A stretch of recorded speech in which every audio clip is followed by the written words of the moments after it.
So we will continue with our stability analysis in this lecture. From the previous lecture we saw root locus, and then we said that root locus is plotting how the poles are changing when we increase the gain value, and then we said we were not interested in the exact Kp value, but we were interested in the qualitative understanding, and also not so rigid quantitative value, but some range of Kp wherein the system will be stable, etc. And that is what we are going to use the concept of frequency analysis into this, and then we are going to see how the frequency analysis helps in the concept of stability.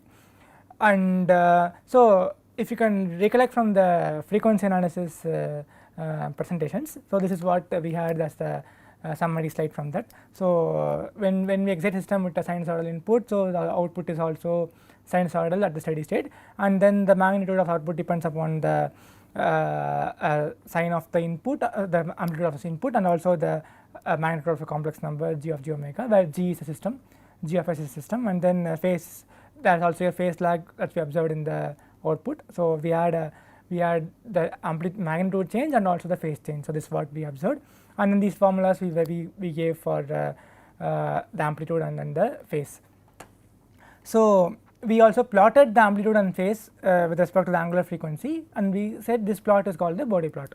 So we are going to see how this Bode plot is going to help us with the stability analysis. So that is what the topic for this lecture.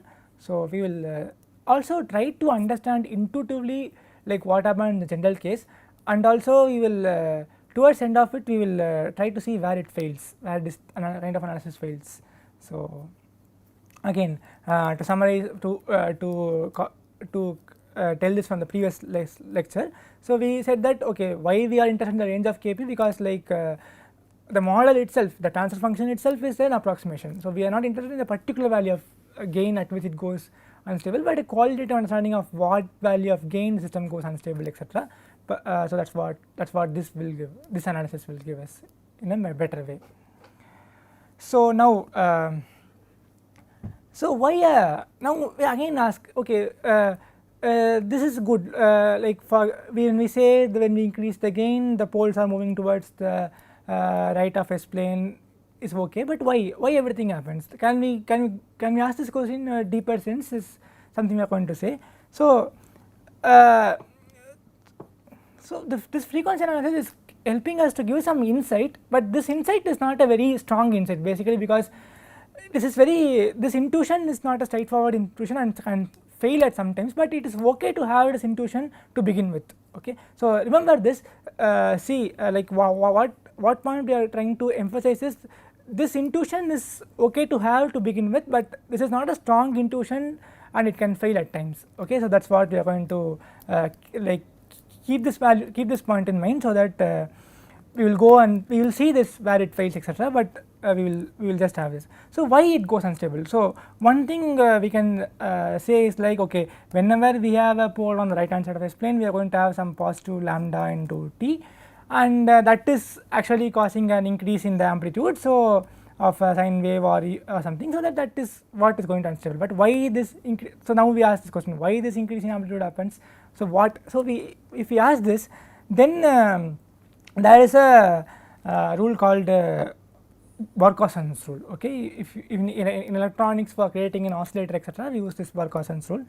So that's what it basically says. Okay, what it basically says is Barkhausen's rule. What it basically says is if in a system, okay, if you have a frequency for a particular frequency, if this frequency when it goes around the loop and comes back at the same point here, if it is in phase with this particular sine wave, so this is the input and let us say I got an output like this which is in phase with this, and the if the net gain of this particular wave, like how much the magnitude has changed, okay, if it is greater than or equal to 1, either that it has increased in the amplitude or that it is having the same amplitude, then basically this sine wave is going to go through the loop again and again, right. So basically if it is having a let us just like run through it, okay, once and then see how it goes. So basically first time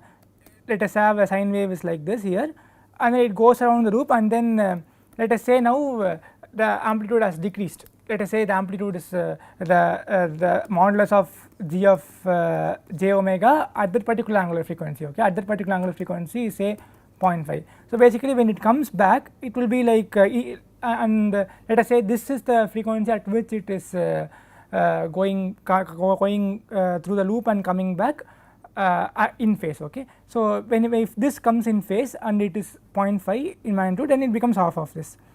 Okay, and in the third if it goes around again and comes back, it becomes like again smaller. So basically you can see here when it goes around the loop and comes down, its oscillation is going to, the amplitude is going to die down. So basically this frequency will die down as time progresses and becomes, it's a stable system. But what happens when the amplitude becomes equal to 1? When it becomes equal to 1, this again is like same sine wave, and this also is the same sine wave. Everything like is in phase. So basically now what happens, the output is having a same constant amplitude. Okay, so it's going to keep on oscillating with same amplitude, but still it is not going to unstable, it just keeps oscillating, the oscillation doesn't die down. And what happens if the gain is greater than 1? So if the gain is greater than 1, what happens, next time it comes around loop, this is going to increase, and the next time it is going to increase more. So basically if you can plot the output, basically the amplitude gets increasing. So this is the intuition that the Barkhausen criteria gives. Okay, and this intuition we are using it for our analysis for stability. Okay, so Barkhausen says that it should be in phase or multiples, the phase shift caused by this loop must be multiples of 2 pi. Okay, which is in phase, like so after every 2 pi interval the sine wave is going to get phase, right. So what does that mean? Sin omega t plus some multiple of 2 pi is again going to be sin omega t. So any multiple of 2 pi is going to become the same wave again and again. So if this particular wave is going to be like when it goes around loop and comes back, if it is going to be multiple of 2 pi, the phase lag introduced by the loop is going to be multiple of 2 pi, the sine wave is going to be in phase. And if at that particular frequency, if the gain is going to be greater than or equal to 1, then it's going to oscillate. If it is equal to 1, it is going to be oscillating. If it is greater than 1, it is going to be oscillating with an increasing amplitude. If it is not, if it is less than 1, then it is going to die down. It's going, the oscillations are going to die down. So it's a stable system. So that's what the Barkhausen says. And then with the Barkhausen's criteria, if we go and look at the Bode plot, let's see what happens. So this is what we saw already. So this is the summary of it. So if it is in phase or multiple of 2 pi, and then the magnitude is less than or equal to 1, that's when it's going to go to unstable domain basically. Actually equal to 1, it's still like stable, it keeps oscillating. Greater than 1, it's going to be unstable. That's what we are going to see. So in our system what happens is, here we have a minus sign. Okay, here we have minus sign. So we saw in our frequency response analysis, like every minus sign is going to contribute to a minus 180 degree phase shift, right. So what we did, we did minus 1 and we saw the Bode plot, etc., and then we saw it's minus 180 degree. So every minus sign is going to contribute to minus 180 degree. So this minus sign is there here because it's subtracting the output from the input. So one minus 180 degree phase shift is already there. So for a wave that comes out through the loop and crosses this and then it is going to if there's a wave here and it's coming throughout the loop and coming to the same point again, one thing is minus 180 degree is already there due to this minus sign. And then there is also a phase lag that is contributed by this system, and this phase lag is nothing but the magnitude of the amplitude of the phase lag is nothing but the angle contributed by the g of j omega, complex number g of j omega. So for some particular frequency, if this angle of g of j omega is going to be minus 180 degree again, then basically this minus 180 degree due to this particular system, and this minus 180 degree is going to get added to be minus 360 degree, which is like a multiple of 2 pi, right. So since this becomes multiple of 2 pi, this particular frequency at which the phase angle is going to be minus 180 degree, that particular frequency is of some importance, and that particular frequency we call it as a critical frequency. critical frequency in sense it's like an important of all the frequencies we look at this particular frequency, and this is of the most importance from the stability perspective, that is what we are going to say. So, if at this particular frequency, if in this frequency, if only at this particular frequency the system is going to be the sine wave is going to come in phase, right. So, at this, so Barkhausen says for such frequencies, if at that frequency the magnitude is greater than or equal to 1, then the system is going to probably go to either the system is going to be oscillatory. If it is greater than 1, it is going to be unstable system. So, now at this particular frequency we look at the gain of the system, and if gain of the system is less than 1 at that point, then basically it means system is stable. If the gain is equal to 1, then the system is going to oscillate at this particular frequency value. If it is greater than 1, then the system is going to oscillate oscillate with increasing amplitude. So, that is what we are seen from the analysis of how this frequency interference of the frequencies happen. Okay. So, this is the idea. Okay, this is the idea of the frequency response analysis coming into the stability perspective. So, to summarize, basically what we are going to say is the summary of all these things is nothing but at the frequency where the phase shift is minus 180 degree contributed by angle of g omega. So, this is at this frequency. So, that frequency we call it as a critical frequency omega c, and what we say is if at this frequency the magnitude, which is the gain contributed by modulus of g omega, if it is greater than unity, then the system is going to get unstable. So, this particular thing is called a critical frequency. This particular frequency is called a critical frequency at which the phase lag is given by minus 180 degree. And why minus 180 degree? Because the minus sign contributes to another minus 180 degree. So, totally we get minus 360 degree, which is multiple of 2 pi. So, the Barkhausen's condition is satisfied. So, that is what we are going to remember now. So, basically here if you can do the body plot, and then we see at what phase, at what frequency is this system going to minus 180 degree phase shift. So, minus 180 degree phase shift is at this particular frequency, and this particular frequency is nothing but omega equal to 1.41 radians per second, right. So, if you can just plot here, and this is 1.41 radians per second. So, omega c value here. So, that the frequency at which the phase is minus 180 degree is called the critical frequency, and that frequency in this case is 1.41 radians per second. And at this frequency we look at the amplitude, and remember this amplitude is now in body plot, it is in dB. So, basically 0 dB means gain is 1, okay, because remember dB is nothing but 20 log of the gain. So, if gain is 1, then log 1 is 0. So, that is when 0 dB comes. So, this anything which is less than 0 dB is minus. Minus in logarithmic scale is nothing but less than 1. So, if mod g is less than 1, then basically you get a minus value here. So, here it is nothing but the gain is less than 1. So, in this system when the frequency when the system is at the critical frequency, when the phase shift is minus 180 degree, the gain is less than 1. So, the system is stable. First conclusion we can make is okay, the gain is less than 1, so that the system is stable. Now that is not the question we are going to ask. The question is like my model itself is an approximate thing. So, with this just understanding, okay, this model is stable, we cannot conclude anything. Then we ask the question like, okay, what is the gain that I can multiply to the system so that it becomes unstable. So, if I can multiply with a very high gain and then system for making the system to go unstable, then it means that I am very comfortable with the stability of the system. So, if I just multiply system with, for example, let us take here, okay. So, in this case the gain margin is not okay, we say the difference between this particular value, the gain at omega c and 0 dB is nothing but 5.58 dB, okay.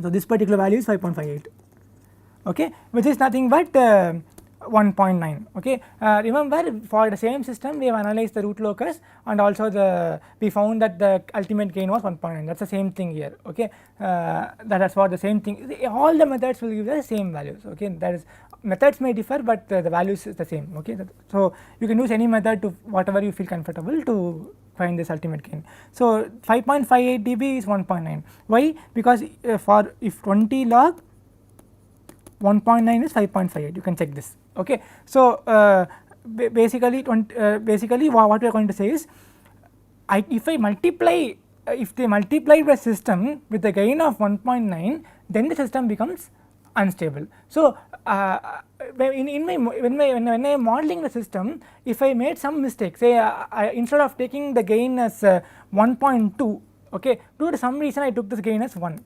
So instead of getting 1.2 by s cube plus s square plus 2s plus 0.1, like I am getting a value as 1 by, I made a mistake in modeling, so I took by 1 by s cube plus s square plus 2s plus 0.1. That may be one reason. Or it's a non-linear system, so I linearized it and then I made some approximations and then I got this. Or there are a lot of approximations in modeling. So basically, considering all the approximations, I am saying I have a flexibility of making a mistake of 1.9 times the gain. Okay, so only if if I multiply by a gain of 1.9, then the system will go unstable. So this is the bandwidth I have. Okay, so for my system to go unstable, I can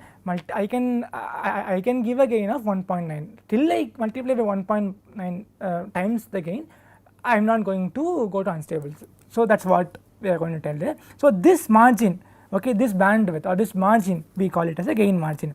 How much gain I can multiply and still be stable. So I have a stable system. How much gain I can multiply and still be stable? So that maximum gain, it's what called the gain margin. So it is nothing but 1.9, and in decibels it's nothing but 5.58 dB.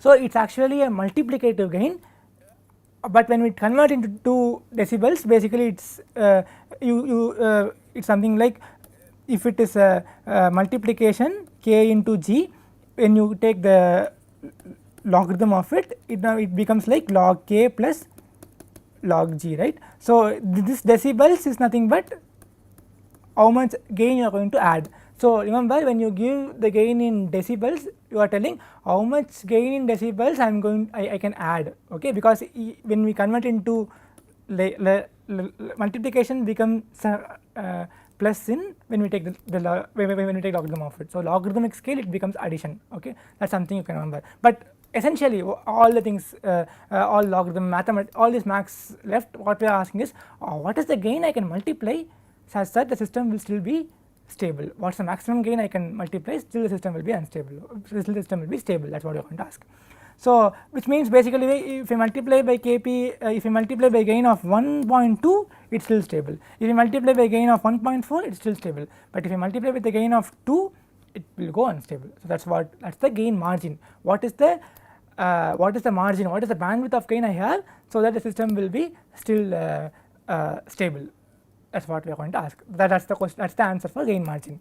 Now when I am modeling, I not only can make mistake in gains, I can also make mistakes in finding these poles and all the approximations. Even this particular term I can have some mistakes. So even the phase is a problem. So this minus 180 degree at this particular omega c may not be correct. I can probably have my actual model may go, my actual process may be having omega c of like say 1.3. I did some mistake in modeling because I did some approximation, I did something. So maybe so that this phase was something different. Okay, so now we ask the question like, okay, what is the phase difference, okay, I have to add so that the system what is extra phase lag that I have to introduce so that the system will go unstable. So now, forgetting about the gain, let us say the gain is correct, let us say that the gain plot is fixed. Now I ask this question, now I assume that okay, I made some mistake in modeling, so even this phase plot is inaccurate. So like something else is going to happen, so that this phase diagram is going to change. So what is the phase change I can introduce, phase lag I can introduce, so that this system will still be stable. Similarly, like the same question we asked for gain, we are asking for phase now. Initially we fix the phase plot and then we ask the question for gain. For given phase plot, what is the gain I can add, I can multiply, so that the system will still be stable. So the multiplicative gain when the system is stable is going to be called as a gain margin. And now I fix the gain plot, and then I am asking the question, what is the phase lag I can introduce so that the system will still be stable. So that is what we are going to ask now. So basically now it means that so again it comes down to the Barkhausen's condition. So we are interested in the gain of 1, right. So whenever the gain becomes greater than or equal to 1, that is when we are going to bother about the stability things. So now or in we say gain is 1 or we say 0 dB, right. So gain of 1 in multiplication becomes 0 dB when you take the logarithm, 20 log 1 is 0. So when we consider this 0 dB line. So this 0 dB line, so this is when it intersects the 0 dB line. So I just mark this down here. So this is the phase. So now this phase, okay, if I make a mistake of say this much phase lag, okay, if I can introduce this much phase lag to make the system unstable, the condition is at this particular value of gain equal to 1, I should have a minus 180 degree phase shift. So but now with this approximate model I am not getting minus 180 degree phase shift at this particular gain. So the system is stable, but for if I introduce what phase lag, will this system go unstable. So basically if I shift this down by something like this, okay, then at this point it becomes unstable, it becomes oscillatory, right, because now the critical frequency has changed here, and at the critical frequency this becomes like equal to gain becomes equal to 1, and so it starts oscillating. So there is what is the phase lag that we can add to the system to make the system oscillatory, or what is the phase lag that the system can withstand without becoming unstable. That is what we are going to ask this is. So what is the value of this? Basically this is the value. So this turns out to be around 76 degrees. So this is what the MATLAB gives. So this is 76 degrees, right. So minus 180 degree and minus 90. So if you made a mistake in modeling, or if you introduce some other component which is going to introduce a phase lag without changing the amplitude, etc., then if you introduce a phase lag of minus 70 degrees, 76 degrees, only then the system will become unstable. So I can make a mistake of say 10 degree phase lag, but system will still be stable, or when system is operating it can go like it can go to some other operating point, and then at that operating point if you find the system's model will be something different, because we take essentially what we do, we take a nonlinear system and then we linearize it. So at different operating point it will be different systems. So basically what we can say, we can accommodate of 76 degrees. 76 degrees will be the phase lag that I have to add to make the system unstable. So that is what is called the phase margin. So what is the phase I have to add, okay, to make the system unstable. So that is what is called the phase margin. So to summarize everything, fix the phase plot, ask the question like at minus 180 degrees, why minus 180 degree? Because with the negative sign in the feedback loop it becomes minus 180 degree plus this minus 180 degree, so minus 360, so it's multiples of 2 pi. So with this so at the minus 180 degree whatever is the angular frequency, that frequency is called the critical frequency. That is the first point we observe. Then they ask the question, like what is the gain at this particular critical frequency, and if the gain is say less than 1, then the system is stable. Then we do not stop the question there, we ask like, okay, what is the gain we have to multiply to make the system unstable. So that is giving us the bandwidth of, okay, we can multiply this much gain so that the system will be still stable. So that we got as 1.9. So that is the ultimate, and that is nothing but the gain margin. So that is 1.9 is nothing but 5.58 in decibels. So 5.58 decibels.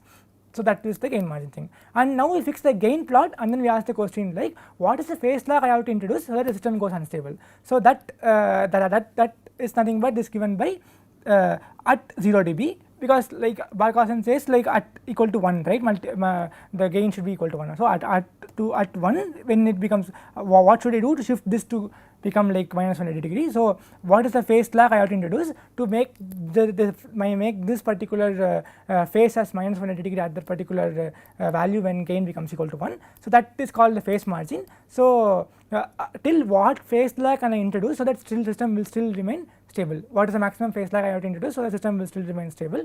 So that is called the phase margin. So that is nothing but 76 degrees here. And as you can clearly see, a higher gain margin and a higher phase margin will tell me that I am safe, because I can multiply by a big number, I am still safe, I am still stable. I can introduce a big phase lag, I am still stable. But a smaller gain margin will mean that, for example, if I have a gain margin of say very less value, say I have a gain margin of say 0.001 dB or something like that, and it means that even a small mistake in modeling or even a small change in the gain of a system is going to push it to the instability. So a higher gain margin and higher phase margin is going to tell us the stability, from the stability point of view we are safe. A smaller gain margin and phase margin is not desirable, because which means that a small error in the modeling or a small change in the system parameters is going to cause a problem, is going to push the system to unstable. And one more point you can think, it is not only about error in modeling, it is also about say some system parameters are not constant, basically they change with respect to time. For example, if you take the valve and all, it is moving continuously with respect to time, so all the time constant, everything is going to change. So in the real time everything is going to be changing with respect to time. So and this concept of like bandwidth, how much gain I have bandwidth and how much phase I have bandwidth, that is an important notion, not the exact Kp value, etc. So this is the concept of gain margin and phase margin. So maybe you can use this command of in MATLAB, you can use margins. Basically in MATLAB you can use this command margins. You can give a transfer function, you can give a transfer function here, and then it is going to display this diagram, and you can basically play with this and then give a different transfer function and then see what it happens. So and remember, this whatever we use to find this is nothing but we plot the Bode plot of an open loop system, okay, for the open loop system, because remember again we took this is Bode plot is going to give the magnitude of g of j omega and then the angle introduced by g of j omega when this system is g of s. So basically we are plotting for an open loop, and then we are saying, okay, in the open loop if the phase lag is minus 180 degree and if the gain is amplitude of the gain is equal to 1, etc., then what happens. So for Bode plot we use the open loop transfer function, okay, and for this margin analysis also we use the open loop transfer function. That is something you have to remember. So it is not a closed loop transfer function we are using it here. Then I said, okay, this method is not foolproof, it can fail, okay. So we will see some examples that clearly shows that this method is not going to work all the time. So that is what we will see now. So you take the transfer function 10s plus 1 the whole square by s cube. So this is the open loop transfer function again, and then you plot the Bode diagram, and then you see like it says the gain margin is minus 180 degrees. So it means that like we are already greater than gain is greater than 1. So 0 dB is the line when the gain is 1, and this is the critical frequency. Critical frequency is when we have minus 180 degree phase shift. So basically at this critical frequency the gain is going to be greater than or equal to 1. So by Barkhausen's condition, basically it means that the system should be oscillating, right? But let us see what happens. If you give a step input, system is not oscillating, it actually goes and settles here. So this method is not foolproof. This method is actually will fail in certain special cases, or but this is still working for a lot of. So what is the exact problem here? If you can see here, after this there are another example that I can show you, but most of the times, most of the systems this works fine, this gain margin and phase margin concept works fine, but not all the time. So here you can see still its gain is greater than 1, the dB is gain margin is a negative number, which means that it is unstable, but you can see the system is stable here. So another example is like if you take g of s equal to minus phi, then what happens is basically the magnitude of g of j omega is equal to minus phi for all the angle, and then the angle of minus g of j omega is nothing but minus 180 degree, right, because minus sign contributes to the minus 180 degree phase lag. So basically this means that the modulus is positive always, so modulus is phi, and this also again kind of pushes us to intuitively feel okay, this system is going to be unstable. But if you can write the closed loop transfer function with then g of s by 1 plus g of s, what happens? It's nothing but minus 5 by minus 4, is nothing but 1.25. So this is a stable. In the, if you give a step input, the output is going to be 1.25 times of the input. That's what it's a stable system. So this is having some problem. So this gain margin and phase margin thing and Borel diagrams, all these things help us to understand intuitively that what exactly happens, why these things, why it can go unstable, but it's not always true. Sometimes it fails. Okay, that's something that you have to keep in mind. So now what we do, we go to the next concept called Nyquist stability criteria, which we will do it in a separate lecture. So that even in the lectures by professor, he has explained the Nyquist stability in a detailed manner. So we will run through some examples of Nyquist stability, and then we will see whether it can answer all these questions of stability, and whether it can handle all these problems that are faced by the body part, etc. So that's what we are planning for the next lecture. Thank you. And I also request you to play with, you take some transfer function and then you play with it, you draw the Borel diagram of it, and then you use MATLAB to find gain margin, phase margin, you do the root locus of it, you solve the problem by creating closed loop transfer function and then seeing the poles of the closed loop transfer function. So you play around all these things. All these three techniques should have the same answer, so that the answer should not change based on the technique you follow. So and then you try it out yourself, and you will actually start enjoying all these things. So that's what I ask you to do. It's a small request, and then thank you.